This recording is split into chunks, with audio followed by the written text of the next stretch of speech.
Greetings, everyone, and welcome to the 15th episode of Plan B Success. In today's episode, we're going to discuss about leadership. Do nice people make good leaders or poor leaders? That's what we're going to discuss today. What do you think? Well, let me begin by saying that I do not believe that nice people make poor leaders. Definitely not. I start with that so that you understand where my sensibilities lie right at the beginning of this episode. Well, niceness is a very valuable trait in any human being, something that is becoming rare in today's competitive environment.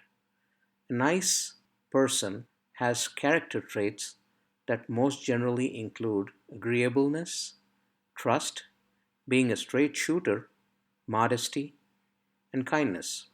A person with niceness as a part of their personality generally remains the same throughout their life. Character traits are the blueprint of a person and very rarely change unless the person experiences certain very hard life situations. And in that case, where they have experienced such life situations, generally a person develops a shield that they try to use to cover up their original personality, fearing a recurrence of the bitterness that affected them. It's no fault of theirs, but that's what generally happens. It's also a fact that more often than not, nice people are taken advantage of. We all know that. But that's where personal charm should be used in order to make sure that you cannot be played around with. People in general are subtly biased towards niceness and feel that a nice person wouldn't mind being pushed around a little bit. That's not true. Again, being nice is one thing, but you should also hold your stand and be firm.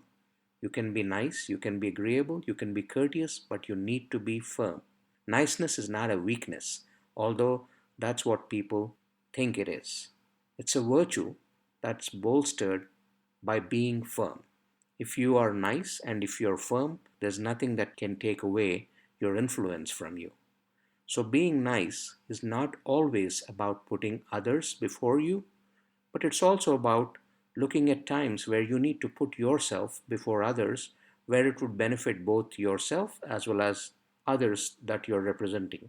Any organization has a responsibility towards its shareholders, employees, and customers. That's its corporate responsibility. It also has a responsibility towards the community it thrives in and where its people resources live. That's its social responsibility. And finally, a responsibility towards the business it is in, towards the intellectual capital used, which in today's time translates into intellectual responsibility. These are the responsibilities that lie with any organization and any leader that represents the organization. Now, leadership is about setting example. It's about being a role model and leading the way towards mutual success with the team. What better example to set that than being nice yet being firm, for a leader's traits tend to permeate throughout the organization. So, being nice, as I said, is not a weakness, but it can be a strength, a formidable strength, if you understand how to be firm. It's a leader's duty, no matter at what level within the organization, to safeguard and work toward the fulfillment of the responsibilities that I just talked about, and that too on an ongoing basis: the corporate responsibility, the social responsibility, as well as the intellectual responsibility. Now, there are leaders that consider that corporate responsibility trumps over everything else. Again, there is a bias towards the shareholders or the customers over employees, and vice versa. If employees feel neglected, their morale goes down, and as a result, customers and shareholders suffer. If customers are neglected, no matter how much you may focus on the employees, the business as a whole suffers, paving way for not being able to support those employees at all. If shareholders suffer, it has a ripple effect on the well being of the employees and customers. So, in no situation can you let anyone suffer. Not one of them is exclusive. Hence, sound decisions have to be taken in consideration of the whole business when you're taking decisions. That is where the trait of niceness kicks in. A nice leader tends to see the big picture and contemplates about the morale and well-being of the employees, the health of the business, the focus on shareholders, as well as the top-notch service that the customers deserve. The key is business health, not purely the financials or what the shareholders seek in terms of financial gain, which can at times happen at the expense of employees or customers. In such unharmonious situations, the rewards are very short lived.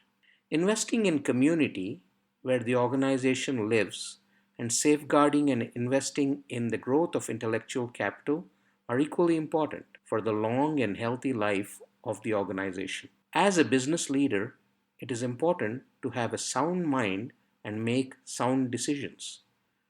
There are two schools of thought here, one that suggests the importance of empathy in the business, and the other which states that the business decisions are to be devoid of any emotions. I am of the opinion that a balanced approach to decision making is important. Too much or too less of anything can hurt. After all, a business is not just about money. It's about the knowledge capital invested, the people that are working there, and their skills that come into play to serve the customers every single day, and the customers that pay and expect the best possible service for their money. Each of these is vital, and more important than that is the harmoniousness of their coming together to form the organization, and all that results from it is unique and truly admirable. Someone who truly understands this and keeps it top of mind all the time while imparting their duty makes the most ideal employee, the most ideal leader.